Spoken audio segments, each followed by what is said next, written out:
Olá, terceiro ano. Agora nós vamos continuar na nossa apostila de ciências.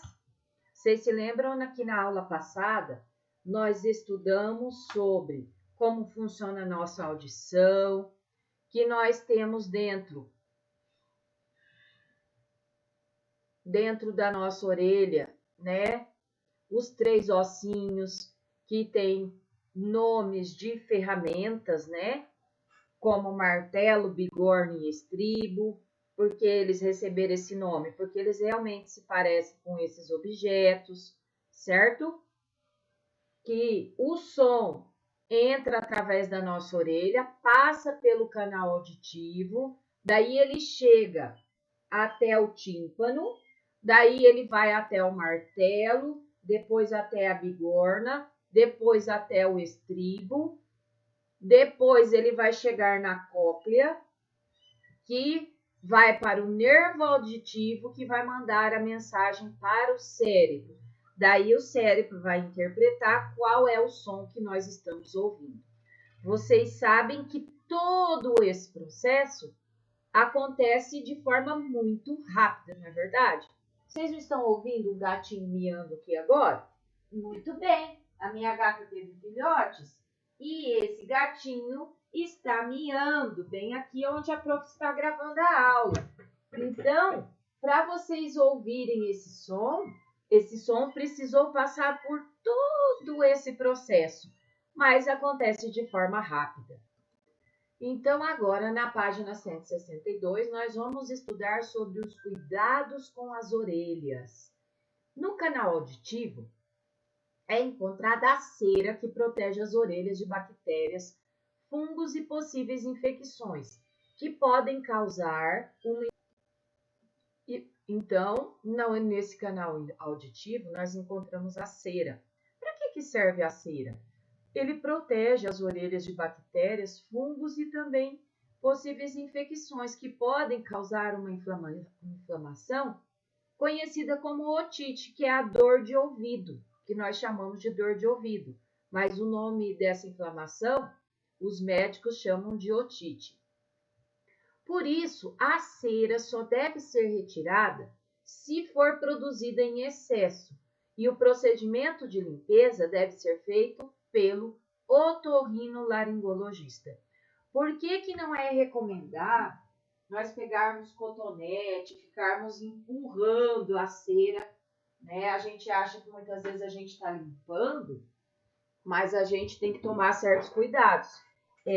O ideal é passar o cotonete de forma bem delicada, mais para fora da orelha do que introduzir ele muito lá dentro, né? Porque ele pode ficar, ao invés de limpar, ele empurra a cera para dentro. E nós sabemos que a cera, ela é importante para proteger a nossa orelha, né? Então, ela só deve ser retirada quando ela é produzida em excesso. E quem é o especialista que ele estudou para isso, para fazer essa retirada? O otorrinolaringologista, que ele é um especialista responsável por tratar de doenças ligadas à orelha, nariz e garganta. O termo muitas vezes é reduzido para a expressão otorrino. Como é uma palavra longa, as pessoas falam otorrino, ao invés de falar otorrinolaringologista. Então, o otorrinolaringologista é um especialista em doenças do nariz, orelha e garganta, tá? Então, aqui nós temos a orelha, aqui nós temos o canal auditivo e aqui a cera, o cerume, certo? Então, ele fica armazenado nessa parte aqui. Então, imagine se a gente pega um cotonete e vai empurrando isso. Vai gerar problemas, né? Então, nós precisamos ter certos cuidados. Atenção! Não, olha aqui o que eu falei. Não devemos usar hastes flexíveis de algodão ou qualquer outro objeto no canal auditivo, pois eles podem perfurar o tímpano ou causar uma lesão. A melhor forma de eliminar o cerume, que é aquela cera, em excesso, sem oferecer riscos à saúde, é fazer a limpeza da parte externa com uma toalha. O ideal é depois que a gente toma banho, né? Então, a gente pega a toalha, coloca o dedo, né? Cobre, reveste o dedo com a toalha e introduz assim, porque ele não vai entrar lá dentro, então não vai causar dano nenhum à nossa orelha e vai retirar o excesso de cera. Agora, na página 163, cuidados com o barulho. Você já se sentiu incomodado com algum som? Ou precisou tapar suas orelhas por causa de um som muito alto? A exposição a sons muito altos pode causar danos à sua audição. Como? Olha os danos que pode causar a exposição a sons muito altos: dor, zumbido e até surdez, além de muitos outros males à saúde. Olhem os cuidados. O excesso de barulho também pode causar irritabilidade, dor de cabeça, insônia, falta de concentração, perda de apetite, entre outros. Nós já estudamos sobre a produção do som. O som é produzido a partir do quê? De ondas sonoras. Quanto maior for a energia emitida pela fonte sonora, maior será a intensidade do som, ou seja, o seu volume. Assim como medimos o tempo em horas, comprimentos em metros e massas em quilogramas, a intensidade do som também pode ser medida. Vocês sabiam? A intensidade do som é representada pela unidade de medida decibel, abreviada pelas letras D, B. Vamos ver quantos decibéis nós podemos encontrar através de diversos tipos de som? Em uma feira livre, com várias pessoas conversando, 90 decibéis. Uso de britadeira, vocês sabem que é um instrumento muito barulhento, né? 130 decibéis. Latidos, 70 decibéis. Liquidificador, 85. Banda de rock, 120. Fogos de artifício, 140 decibéis. Secador de cabelos, 90 decibéis. Muito bem, agora virando a página, vamos lá. Página 164. A intensidade do som pode ser medida com um equipamento chamado decibelímetro. Existem também sensores em smartphones e tablets que nos permitem medir o nível de som por meio de aplicativos. Um som de 0 decibel, ele não é captado pela audição humana. E até 50 decibéis é um nível aceitável de intensidade de som para a nossa audição. Agora, quando ultrapassa 85 decibéis, a audição começa a entrar em risco. Por isso, não ouça som com volume elevado, principalmente com fones de ouvido. Evite locais com muito barulho, tá? Então, vamos relembrar. Qual que é o nome do aparelho que consegue medir a intensidade do som? É um decibelímetro, certo?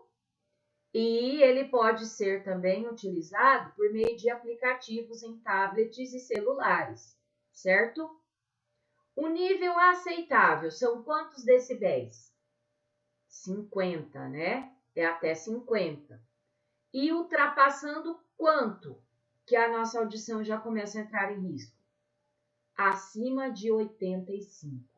Então, nós vamos ver na tabela abaixo o tempo máximo de exposição diária sem risco de danos à audição para algumas faixas de decibéis. Título da tabela: risco de danos à audição para algumas faixas de decibéis. Nível de ruído: 85 decibéis. Tempo máximo de exposição diária sem risco de danos à saúde. Então, a gente pode ficar próximo de um liquidificador funcionando, que o barulho que ele provoca tem uma intensidade de 85 decibéis, até por 8 horas, tá? por algum ruído de 90 decibéis por no máximo 4 horas. 95 decibéis, 2 horas. 100 decibéis, apenas 1 hora. 105 decibéis, 35 minutos. 110 decibéis, 15 minutos. E 115, apenas 7 minutos. Esses dados são fonte de uma pesquisa, Projeto Decibelímetro Didático Aperfeiçoado, da Universidade de Campinas. O acesso foi feito em agosto de 2020. Então, nós precisamos ter muito cuidado quanto a isso. Agora, nós vamos observar a imagem. A escala a seguir representa os níveis de intensidade sonora em decibéis de diferentes situações. O título, intensidade de som em decibéis.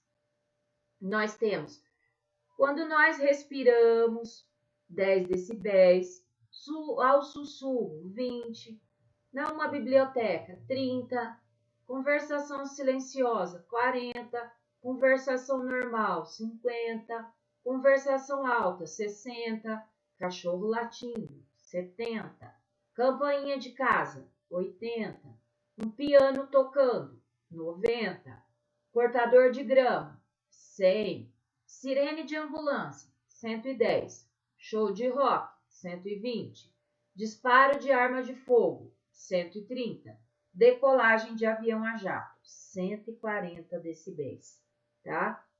Essa fonte de pesquisa é Lei do Silêncio, pode sofrer alterações em Belo Horizonte, disponível no site e o acesso foi feito em agosto de 2020. Então, de acordo com essa escala aqui de intensidade de sons, como que está organizado o som nessa escala? Na ordem crescente, do som mais baixo para o som mais alto, ou na ordem decrescente, do som mais alto para o mais baixo? Com certeza, na ordem crescente. Muito bem, vamos marcar. Número 2. Como você pode identificar na escala se o som é ou não é prejudicial à sua saúde? Como que você pode identificar? Pelos valores, certo? 10, 20, 30, né? Os números. Pelos textos. Respiração, sussurro, biblioteca, conversação silenciosa, conversação normal. E pelas cores, certo? Então, os sons acima de 80 decibéis, eles já estão nas cores laranja e vermelho escuro, indicando perigo.